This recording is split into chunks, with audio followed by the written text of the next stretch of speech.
La oscuridad, densa como el barro, había engullido las cumbres del Pirineo aragonés. El búnker de mando del Mando de Operaciones Terrestres, excavado en las entrañas de la montaña, era el único cerebro que permanecía despierto en medio de aquella negrura impenetrable. Decenas de pantallas proyectaban sin cesar los movimientos simulados de una fuerza enemiga y las maniobras de respuesta de las unidades propias. Las voces secas de los oficiales de operaciones resonaban con urgencia en el aire frío y metálico. Intento de ruptura enemiga en el sector del Valle de Izas. Se requiere apoyo de fuego inmediato del grupo de artillería de campaña. La primera brigada acorazada, redespliegue al flanco derecho. Movimiento rápido. En el centro de todo aquel caos controlado, frente a un gigantesco mapa digital del teatro de operaciones, una mujer permanecía inmóvil. Rondaba los 55 años. El uniforme de campaña, de un árido color pixelado, estaba confeccionado a la medida de su cuerpo, con una precisión casi marcial.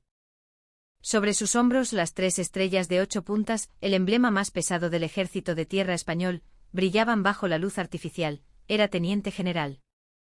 Se llamaba Isabel Reyes, y era la comandante en jefe del Mando de Operaciones Terrestres, la fuerza de ataque de élite de España. Su apodo, susurrado con una mezcla de temor y reverencia en todos los cuarteles, era la Reina de Hierro.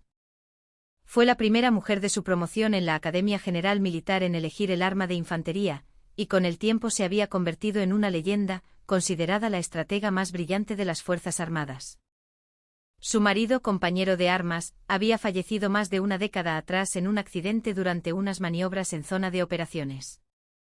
Desde entonces Isabel había hecho del uniforme su armadura, criando sola a su único hijo mientras ascendía por un escalafón dominado por hombres.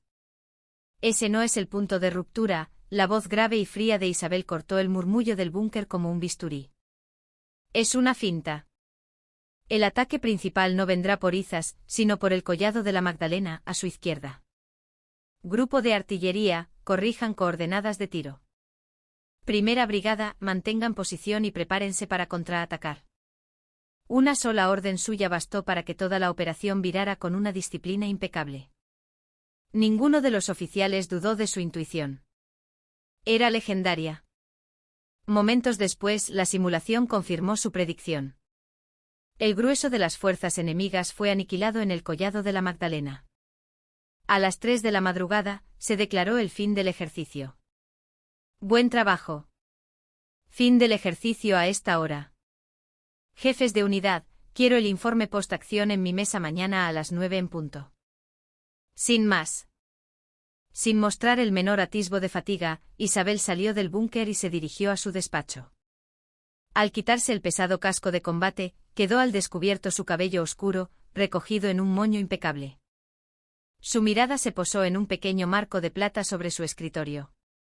En la foto el rostro adolescente de su hijo Javier Moreno. Hacía apenas unos meses que había completado su formación en el Cefot, y había sido destinado a una brigada de infantería en Jaca, en el corazón de esas mismas montañas. Javier, antes de alistarse, le había dicho con una firmeza que la llenó de orgullo y de un sordo temor: «Mamá, no quiero que uses tus contactos para conseguirme un destino cómodo. Quiero hacer la mili como todos los demás, de forma normal». Isabel había respetado su deseo, observando en silencio cómo el sistema asignaba a su único hijo a una unidad de infantería ordinaria, lejos de su jurisdicción y de cualquier influencia que pudiera ejercer. Fue entonces cuando su teléfono móvil personal, un terminal encriptado que usaba exclusivamente para asuntos privados, vibró brevemente sobre la mesa. El identificador de llamada mostraba a Javier. A esa hora. Su hijo, que jamás había roto las reglas ni una sola vez para llamarla fuera del horario permitido, ni desde el centro de formación ni desde su nuevo destino. El corazón de Isabel se encogió, frío como el acero. Con manos temblorosas descolgó la llamada. Javier, al otro lado de la línea, solo silencio durante un instante eterno, roto únicamente por una respiración agitada, entrecortada por sollozos que luchaban por no escapar. ¿Qué ocurre? Mamá. La voz de su hijo no era la que ella recordaba, llena de la vitalidad y la confianza de la juventud. Era un susurro roto, el lamento de alguien aferrado al borde de un precipicio. Mamá, esto es muy duro. ¿Qué pasa, hijo? Habla conmigo despacio. ¿Alguien te está haciendo daño? La reina de hierro se había desvanecido. En su lugar, solo quedaba una madre cuyo corazón se resquebrajaba con cada jadeo de su hijo. Tengo miedo, no le he dicho a nadie quién eres, te lo juro, pero ya no puedo más. No creo que pueda aguantar más. Mamá, sácame de aquí. Por favor, sácame de aquí.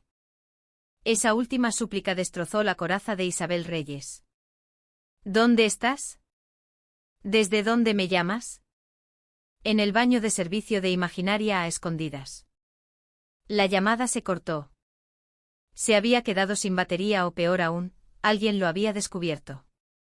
Isabel se quedó inmóvil con el teléfono apretado en la mano, su cuerpo sacudido por un temblor incontrolable. La última voz de su hijo no era la de alguien que sufría el rigor de la vida militar, era el sonido de un alma quebrándose. Sin dudar, marcó otro número. Su única hermana, Carmen Reyes, general de división al mando de la división Castillejos. Hermana. ¿Qué pasa a estas horas? La voz adormilada de Carmen llegó a través del auricular. Carmen, soy yo. La voz de Isabel era 100 veces más gélida y letal que cuando dirigía la batalla simulada. Cancela todo lo que tengas mañana por la mañana. Vístete de civil y ven a mi casa con tu coche antes de las 9. Tenemos que ir a ver a Javier. A las 11 de la mañana del día siguiente, un sedán negro, elegante pero discreto, se detuvo ante el puesto de guardia de la Brigada Aragón y, en las afueras de Jaca. Del coche descendieron dos mujeres. Del asiento del conductor, la teniente general Isabel Reyes. Vestía un traje sastre negro, sobrio pero de una calidad evidente y su rostro, sin una gota de maquillaje, revelaba una noche en vela en sus ojos enrojecidos, aunque su porte seguía siendo imponente. Del asiento del copiloto bajó su hermana, la general de división Carmen Reyes. De rasgos más afilados que su hermana, lucía un elegante vestido. A simple vista, cualquiera diría que eran dos mujeres de la alta sociedad, carismáticas y seguras de sí mismas, pero sus rostros solo reflejaban una profunda y compartida preocupación por su hijo y sobrino. Buenos días, dijo Isabel, acercándose al soldado que montaba guardia. Solicitamos un vis a vis con el soldado Javier Moreno.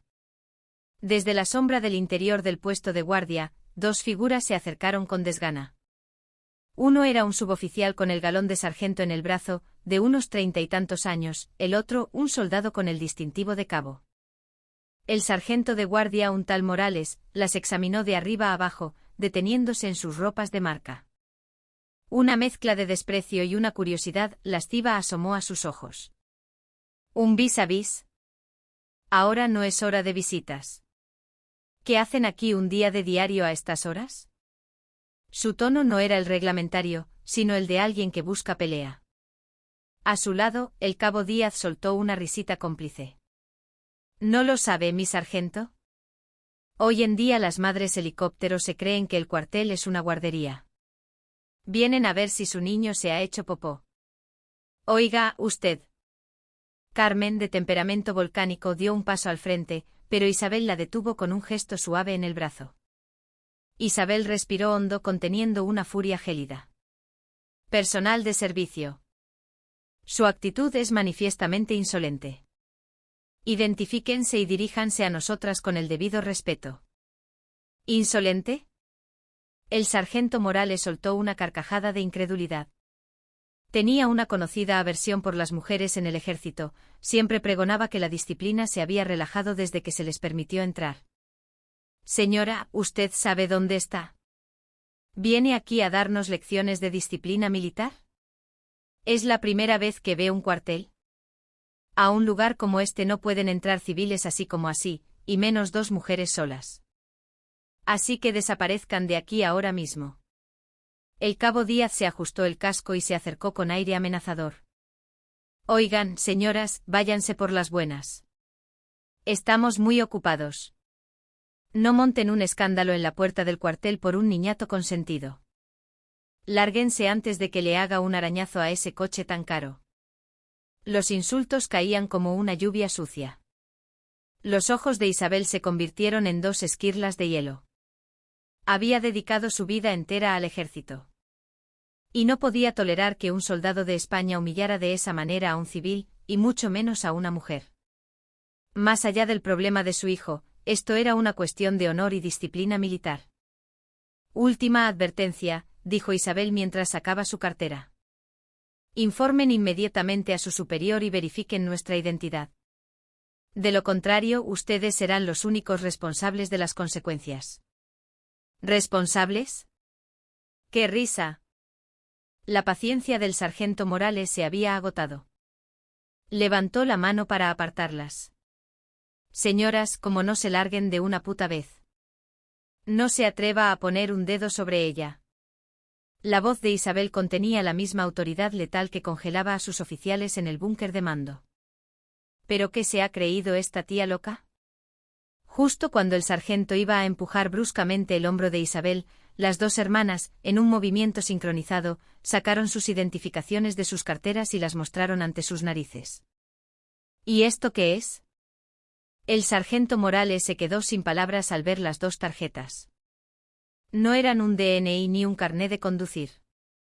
Eran tarjetas de identidad militar de un verde oscuro con el escudo de España grabado en oro. El cabo Díaz iba a burlarse, pensando que eran falsificaciones, pero enmudeció al comprobar que las fotos de las tarjetas se correspondían exactamente con las dos mujeres que tenía delante. Lea, ordenó Carmen con una voz tan fría como el acero de una bayoneta. El sargento Morales, con ojos temblorosos, leyó la primera tarjeta. Nombre, Isabel Reyes. Empleo, teniente general.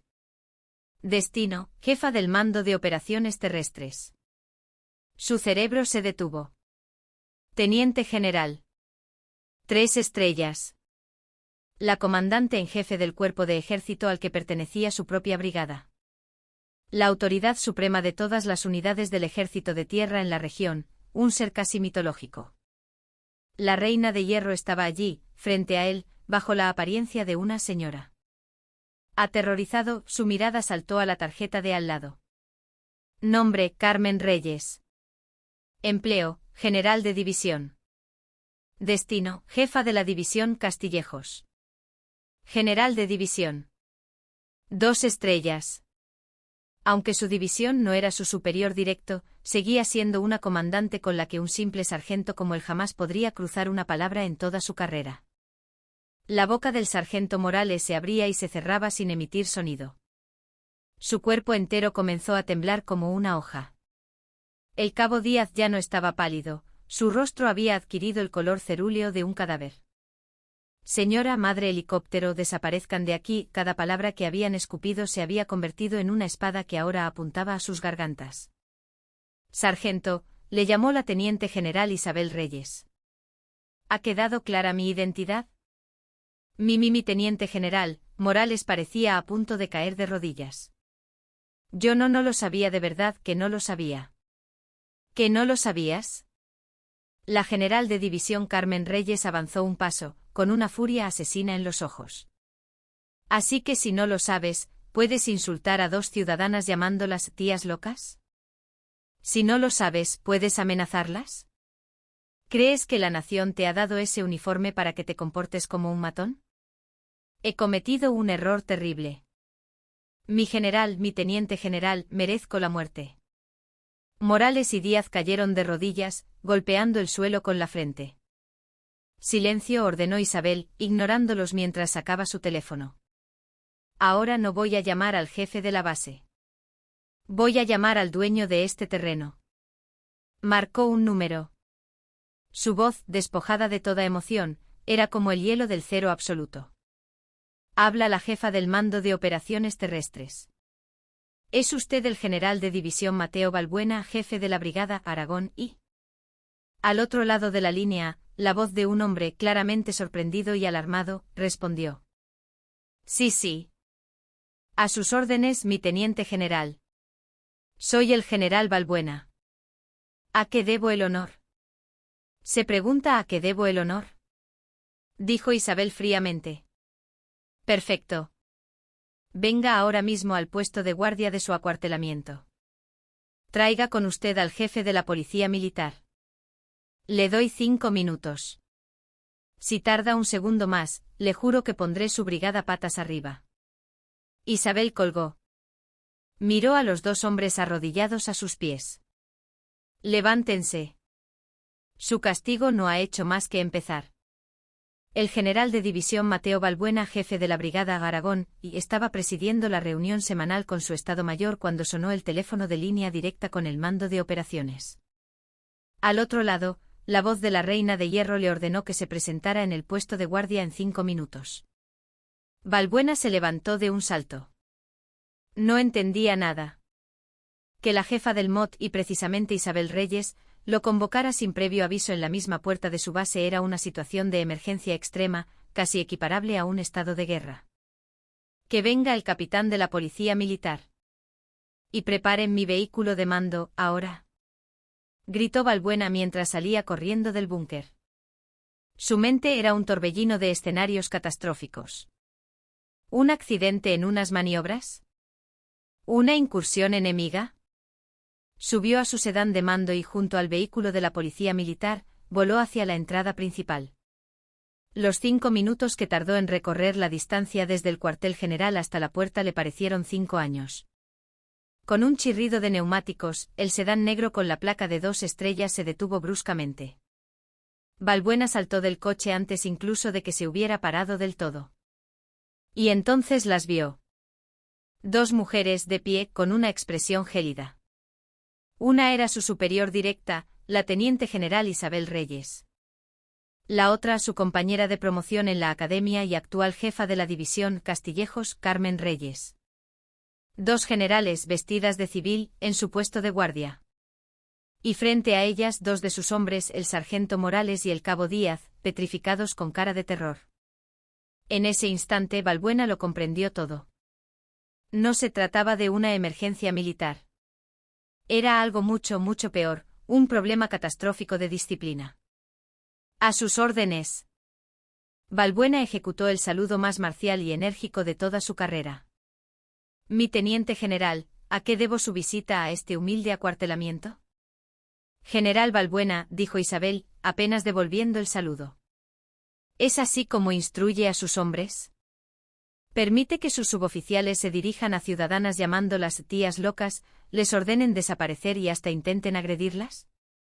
¿Es esta la disciplina de su brigada? Toda la sangre abandonó el rostro de Mateo Balbuena. Acababa de oír lo imposible. ¿Uno de sus hombres había llamado tía loca a Isabel Reyes y a Carmen Reyes? Su mirada se clavó en el sargento Morales y en sus ojos ya no había ira, sino un deseo homicida. Tú, miserable.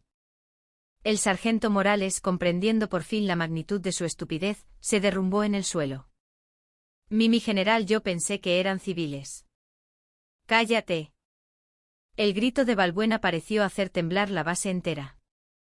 ¿Y si son civiles se les puede insultar? Se les puede amenazar, pedazo de escoria. Balbuena se giró hacia el capitán de la policía militar. ¿A qué espera? Detenga a estos 2 individuos, quedan relevados de su puesto. Prepárense para un consejo de guerra, malnacidos. 2 policías militares se abalanzaron sobre ellos y les retorcieron los brazos a la espalda. Mi general, mi teniente general, perdónenos, por favor. Sus gritos eran patéticos, pero la expresión de las 2 generales no cambió ni un ápice. Balbuena, respirando con dificultad, se volvió de nuevo hacia Isabel Reyes. Mi teniente general, no tengo palabras. He fallado estrepitosamente en la instrucción de mis subordinados. He cometido un error imperdonable. Un general de división en activo agachaba la cabeza ante una teniente general. Basta, le cortó Isabel. No he venido hasta aquí para darle una lección de disciplina a sus hombres. Su voz tembló por una fracción de segundo. Mi hijo, el soldado Javier Moreno, está destinado en su unidad. He venido a verle. La mente de Balbuena sufrió una segunda explosión. ¿El soldado Javier Moreno? El nombre no le sonaba. ¿El hijo de la teniente general Isabel Reyes estaba sirviendo en su brigada como un simple soldado? Mi teniente general, ¿qué está diciendo? Tráigame a mi hijo. Ahora. La mente de Balbuena, superado el pánico inicial, empezó a funcionar a toda velocidad, calculando cómo contener aquella catástrofe. El hijo de la reina de hierro sirviendo como soldado en su brigada. Y su madre, tras recibir una llamada desesperada, se había presentado sin previo aviso junto a su hermana, también general. Esto era el preludio de un desastre de proporciones bíblicas, mucho peor que la insolencia de 2 guardias. Maltrato dentro de la unidad. Y la víctima era el hijo de la cúpula del ejército. Busquen al soldado Javier Moreno inmediatamente. No, iré yo en persona. ¿A qué compañía pertenece? No se mueva, le detuvo Isabel. Si va usted, ¿cree que mi hijo se atreverá a hablar? Quédese aquí. General Reyes se dirigió a su hermana Carmen. Acompáñame al edecán del general Balbuena y tráeme a Javier, por favor. Entendido, hermana. Carmen lanzó una mirada glacial a Balbuena antes de seguir al edecán hacia las barracas.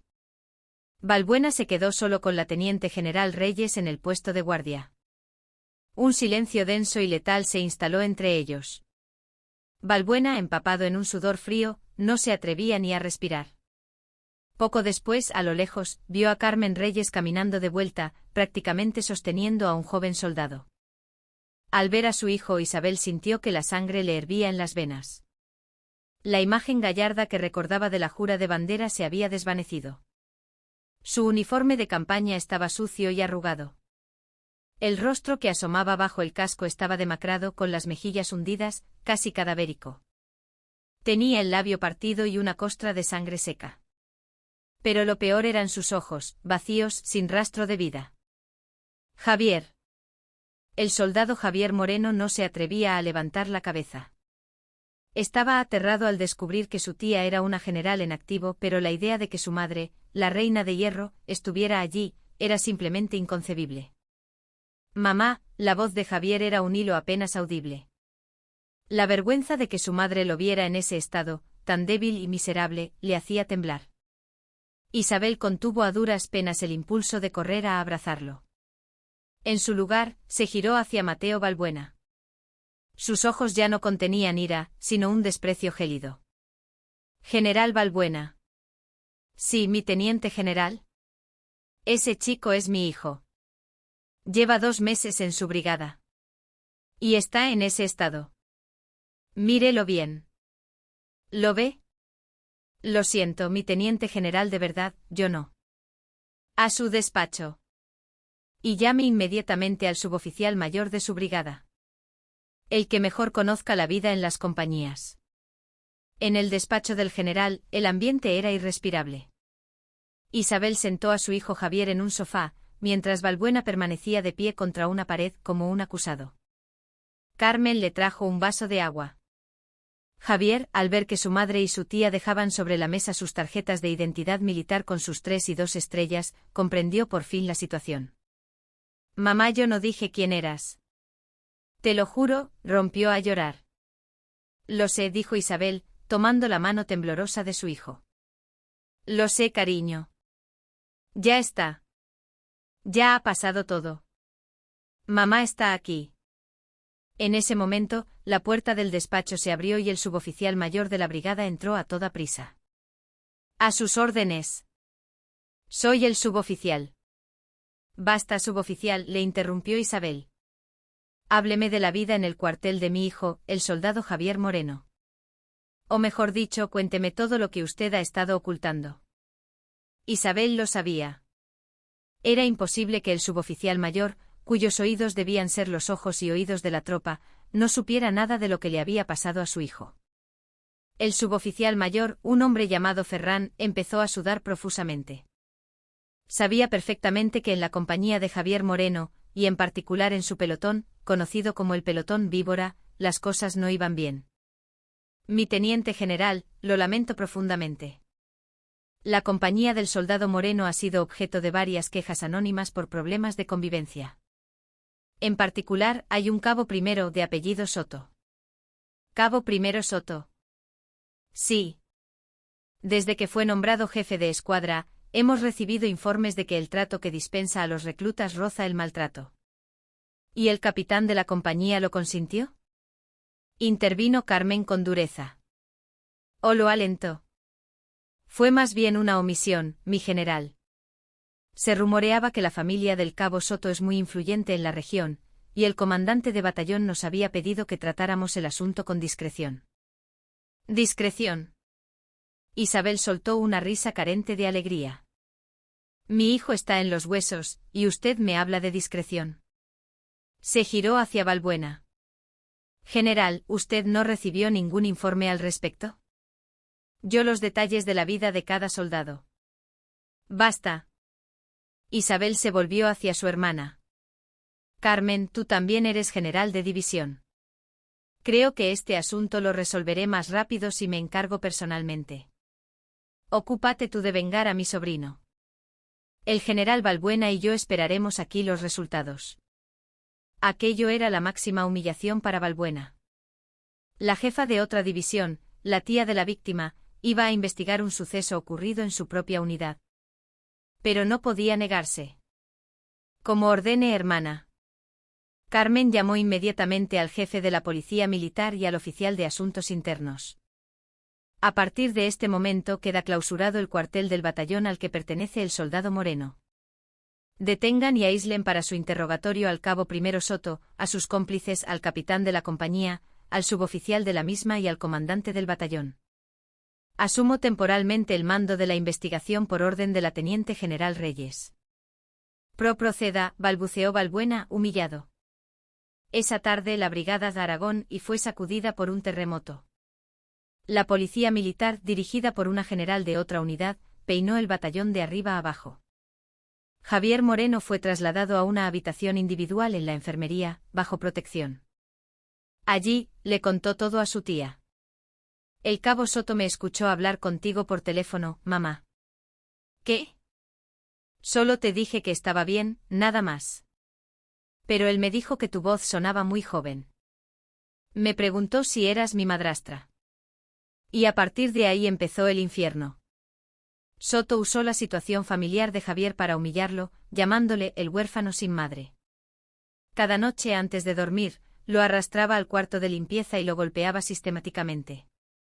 Llegó a practicarle ahogadillas, cubriéndole la cara con una toalla mojada. ¿Por qué no lo denunciaste? Gritó Carmen, rota de dolor.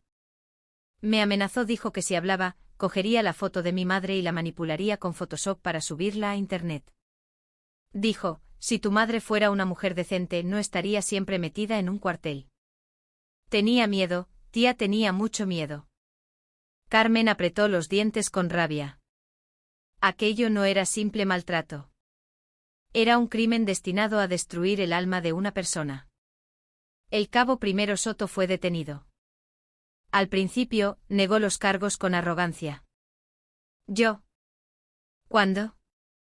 Ese niñato de Moreno es un llorón, siempre lo ha sido. Seguro que se cayó solo. Cállate. Carmen le abofeteó con tal fuerza que le giró la cara.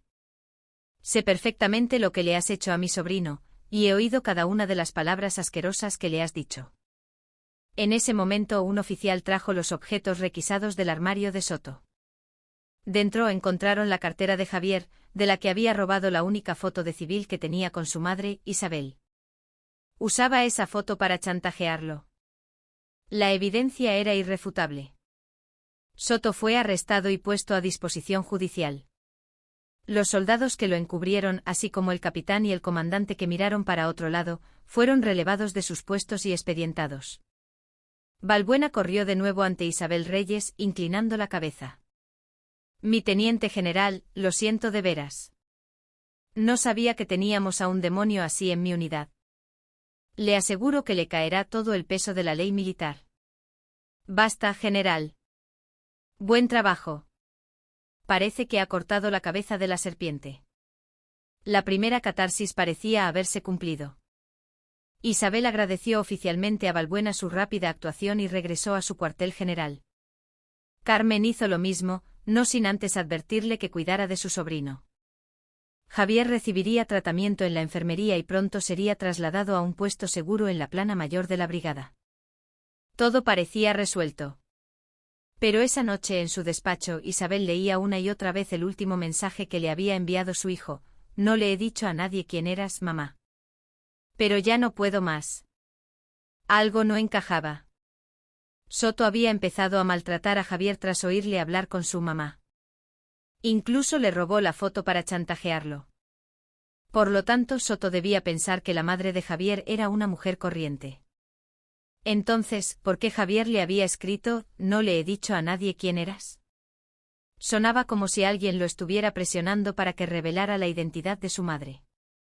Si el acoso de Soto se basaba en un simple desprecio por su situación familiar, la frase de Javier no tenía sentido. Una hipótesis terrible se formó en la mente de Isabel.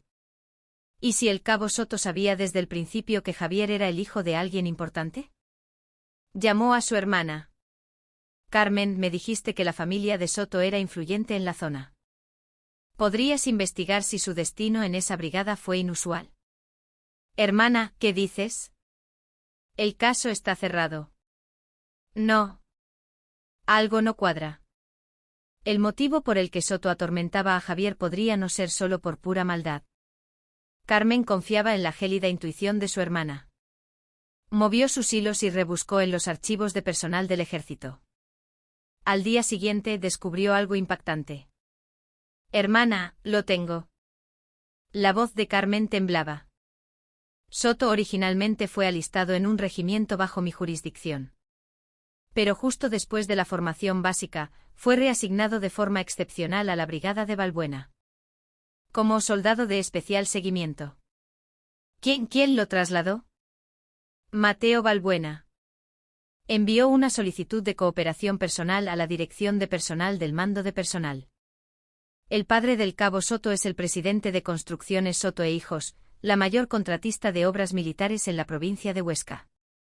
Todas las piezas encajaron en la mente de Isabel. Valbuena, la constructora, su presidente y su hijo, el demoníaco cabo Soto. No era un simple caso de acoso. Era una trama de corrupción entre el jefe de la brigada y un contratista local. El padre de Soto quería un servicio militar cómodo para su hijo problemático, y Valbuena se lo concedió a cambio de hacer la vista gorda con las licitaciones y las chapuzas en las obras de la base. El cabo Soto, protegido por el propio general, se había convertido en el rey de su compañía. Por eso sus superiores no se atrevían a tocarlo. ¿Pero por qué Javier?, murmuró Isabel. ¿Por qué precisamente mi hijo? Llamó de nuevo a Javier. Javier, soy mamá. Cuando Soto te maltrataba, ¿alguna vez te obligó a hacer algo o te pidió que fueras a algún sitio fuera del cuartel? Javier dudó. Mamá, la verdad es que un par de veces me sacó del cuartel por la noche. ¿Qué? ¿Fuera del cuartel? Sí. El capitán y el oficial de servicio hacían como que no lo veían. Soto me mandaba a la oficina de obra de construcciones Soto para recoger un sobre con papeles. Yo no sabía qué era, solo hacía lo que me ordenaba. Esos sobres siempre acababan en el despacho del comandante o de alguien más arriba. Isabel lo comprendió todo. Javier no era un simple chico de los recados. Lo habían utilizado como mula y testigo involuntario en la entrega de sobornos. ¿Por qué crees que te eligió a ti?, preguntó, aunque ya sabía la respuesta. No lo sé, supongo que porque era el más débil y pensaba que no tenía madre. No. No era por eso. Isabel revisó la ficha de alistamiento de su hijo. Relaciones familiares, madre Isabel Reyes. Profesión, funcionaria. Isabel soltó una risa amarga. Para que su hijo tuviera una vida normal en el ejército, en la casilla de su profesión no había puesto militar ni general, sino simplemente funcionaria. Soto y sus titiriteros habían pensado que Javier era el hijo de una funcionaria anónima y sin poder, la presa perfecta.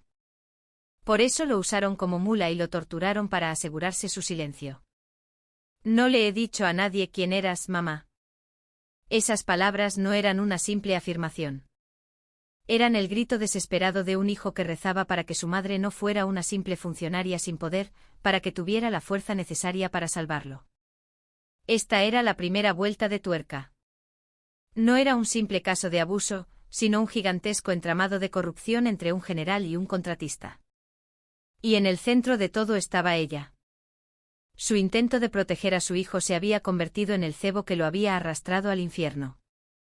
En su despacho, Isabel miró por la ventana la oscuridad de la noche y luego su propio uniforme, al que había dedicado su vida. Una furia glacial le atenazó el corazón. Valbuena miserable. Recordó la ira exagerada y la rápida actuación de Valbuena. Había sido un teatro perfecto para encubrir su propio crimen. Se dio cuenta de que Isabel no había ido allí como teniente general, sino como madre. Y le dio a la madre lo que quería, castigó al verdugo de su hijo y puso a éste a salvo. Sacrificó a su propio peón, el cabo Soto, para calmar la furia de la madre y evitar que la investigación fuera más allá, convencido de que ella, cegada por la preocupación por su hijo, no vería el cuerpo principal del delito. «Me ha subestimado», susurró Isabel con los ojos encendidos. «Se ha atrevido a verme solo como una madre cegada por el amor a su hijo». Volvió a llamar a su hermana. «Carmen, esto se ha puesto muy interesante». «¿Qué dices, hermana?» «Soto ya está detenido». Soto era solo la cola. El verdadero monstruo es Mateo Valbuena. Isabel le explicó todo lo que había descubierto. Al otro lado de la línea, oyó como la respiración de Carmen se volvía agitada. Ese hijo de puta. Carmen, cálmate. Valbuena no es un idiota. Para atraparlo, tenemos que hacer que salga él solo de su madriguera. ¿Cómo? Con una obra de teatro. Valbuena cree que no sabemos nada, que nos hemos conformado con el castigo a Soto. Tenemos que reforzar esa creencia. Tú, como tutora de Javier, llámale todos los días. Dale las gracias por cuidarlo, dile que Isabel está mucho más tranquila. Haz que se relaje por completo. ¿Y tú, hermana? Yo, la voz de Isabel adquirió la dureza del acero. Yo, como jefa del mando de operaciones terrestres, voy a estrangularlo. El plan de Isabel se puso en marcha de inmediato. Envió un informe oficial al Estado Mayor del Ejército que decía: el incidente de abuso en la Brigada Aragón y ha sido resuelto gracias a la rápida y decidida actuación del general Valbuena. No obstante, para erradicar cualquier mala práctica residual, se llevará a cabo una inspección especial por parte del mando. Era una jugada maestra. Para Valbuena, era una señal de confianza, una simple inspección de trámite. Pero en realidad le proporcionaba a Isabel la excusa legal perfecta para infiltrar en la brigada a su propio equipo de inteligencia militar, sin levantar sospechas. Valbuena respiró aliviado al leer el informe.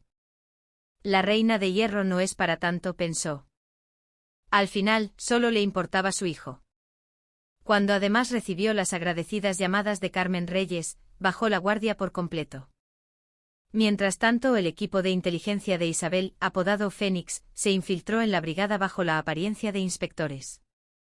Su objetivo no eran las malas prácticas, sino todos los documentos relacionados con Construcciones Soto, los libros de contabilidad y los archivos del ordenador personal de Valbuena. Al mismo tiempo, Isabel le dio a su hijo una nueva misión. Javier, ahora debes ser mis ojos dentro del despacho de Valbuena. Él te ve como una víctima, no como una amenaza. Querrá tenerte cerca para demostrarme lo bien que cuida de ti. La predicción de Isabel fue exacta. Valbuena sacó a Javier de la enfermería y le asignó el puesto más cómodo y seguro de la brigada, ordenanza personal del general. Era una forma de ganarse el favor de la tía y la madre del chico. Soldado Moreno, ha sufrido mucho.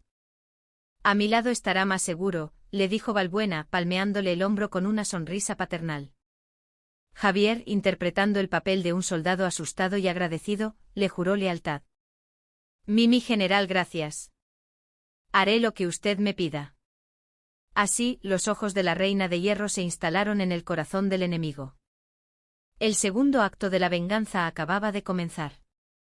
Valbuena creía haber engañado a Isabel, pero en realidad, no era más que un peón avanzando hacia el jaque mate en el gran tablero de ajedrez de ella. Javier observaba cada movimiento de Valbuena.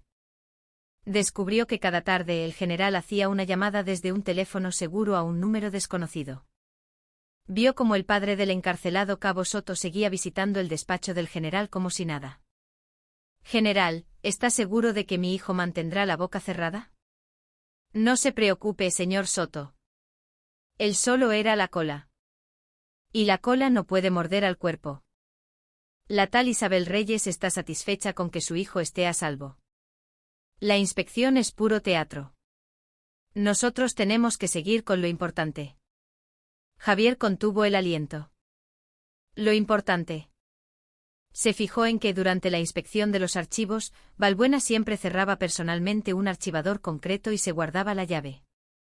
Contenía los documentos de adquisición de nuevos equipos. Javier informó de todo a su madre cada noche. Mamá ha dicho que hay algo importante. Y no deja que nadie se acerque al archivador de los nuevos equipos. Isabel cruzó la información de su hijo con la que iba obteniendo su equipo Fénix. Nuevos equipos. Sus ojos brillaron. El objetivo de Balbuena no eran las migajas de las obras de Construcciones Soto. El equipo Fénix obtuvo la información clave. Balbuena estaba usando a la constructora como tapadera para un negocio mucho más grande, el contrato para la adquisición de un nuevo sistema de comunicaciones tácticas. La Brigada Aragón y era la unidad piloto. Balbuena se había aliado con el fabricante K-Defensa para amañar las pruebas y certificar como válidos unos equipos defectuosos y carísimos a cambio de un soborno multimillonario. Esa era la verdadera trama. La corrupción con la constructora era solo un señuelo que Balbuena había dejado a la vista para ocultar su verdadero crimen. Había expuesto a Javier a propósito como enlace con Construcciones Soto. Si algo salía mal, la culpa recaería sobre el cabo Soto, Javier y la constructora, mientras él, como mucho, pasaría por un comandante incompetente. Y ella, Isabel, se había convertido en su coartada. La propia teniente general Reyes inspeccionó la brigada y no encontró nada. Esa era la frase que Balbuena quería poder usar. Hermana, ese maldito bastardo. Carmen temblaba de ira al conocer toda la verdad. Carmen, se acabó el teatro. Es hora de terminar la cacería. La operación final de Isabel fue meticulosa. Fijó el día de, la fecha exacta en que los equipos defectuosos de K-Defensa debían ser entregados en la base. Primero informó de todo personalmente al jefe de Estado Mayor del Ejército, Geme.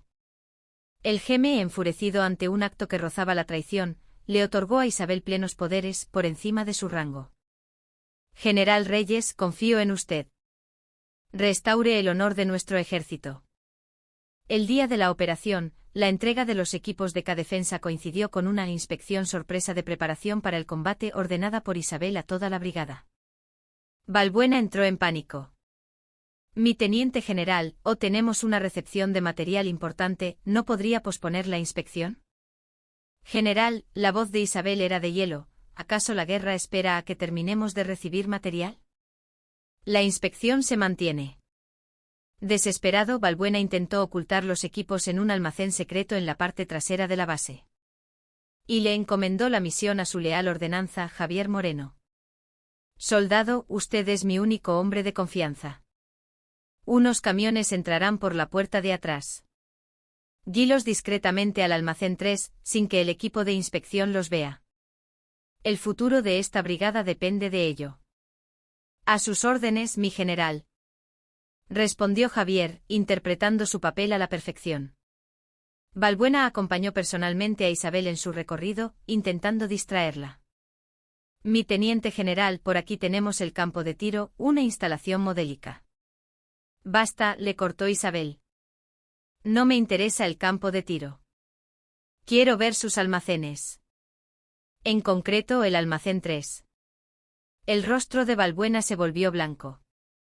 ¿Ocurre algo, general? ¿Acaso la jefa del mando de operaciones no puede inspeccionar los almacenes de una de sus unidades? No, por supuesto. Por aquí. Temblando, Balbuena la guió hasta el almacén 3, convencido de que Javier ya habría escondido los camiones. La pesada puerta metálica del almacén se abrió. Y Mateo Balbuena se quedó congelado en el sitio. Dentro, apiladas hasta el techo, había decenas de cajas con el logotipo de K-Defensa.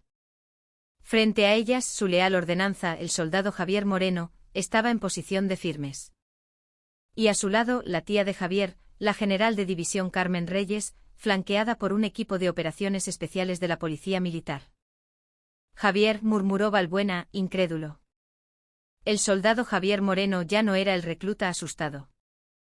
Miró directamente a su madre y ejecutó un saludo impecable. A sus órdenes. Soldado Javier Moreno. Misión de aseguramiento de pruebas completada. La teniente general Isabel Reyes devolvió el saludo a su hijo. Buen trabajo, soldado. Lentamente se giró hacia Balbuena. General de división Mateo Balbuena. Balbuena no pudo decir nada. Comprendió que desde el principio había estado bailando en la palma de la mano de aquellas dos hermanas. Por los delitos de cohecho, malversación de fondos públicos, abuso de autoridad y traición a la seguridad nacional, en virtud de la autoridad que me confiere el jefe de Estado Mayor del Ejército, queda usted arrestado. Carmen Reyes se acercó con unas esposas. Miserable. Ahora vas a pagar por lo que le hiciste a mi sobrino y a nuestro ejército. Mientras le cerraban las esposas, Balbuena miró a Javier con odio. Tu hijo de... La mano de Carmen impactó con fuerza en su mejilla. No te atrevas a volver a abrir esa boca sucia. La humillación que había comenzado en el puesto de guardia se devolvía, multiplicada por 100, sobre el rostro del verdadero criminal. La detención de Balbuena sacudió los cimientos del ejército. Su red de corrupción, que llegaba hasta el propio Estado Mayor y que ponía en riesgo la seguridad nacional, fue desmantelada por completo. El cabo Soto recibió una larga condena en una prisión militar. El sargento Morales y el cabo Díaz fueron expulsados con deshonor.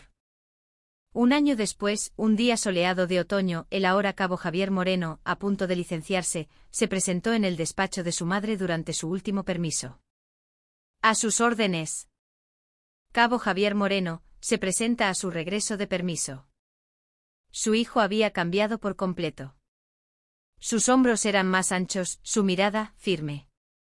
Descanso, cabo, dijo Isabel con una cálida sonrisa. Mamá. Javier rompió la formación y abrazó a su madre. Gracias.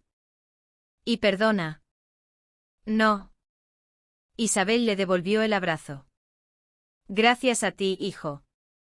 Salvaste a tu madre y salvaste a nuestro ejército. La humillación en un puesto de guardia había comenzado con el grito de un soldado, pero se había convertido en la espada de la reina de hierro que extirpó un cáncer que carcomía las entrañas de las Fuerzas Armadas. No fue una simple venganza. Fue la restauración de la justicia y la redención de un hijo que, enfrentado a la desesperación, se había levantado para convertirse en un héroe. Esa fue la verdadera y más profunda catarsis de Isabel Reyes. En el camino de vuelta a casa, con Javier dormido en el asiento trasero, Isabel miró por el retrovisor su rostro en paz. Un año atrás, había ido a aquella base como una madre. Allí la humillación la convirtió en una general furiosa. Balbuena la había subestimado como una simple madre, y ese fue su error fatal. No supo que la furia de una madre, unida a la mente estratégica de la reina de hierro, era el arma más poderosa de todas.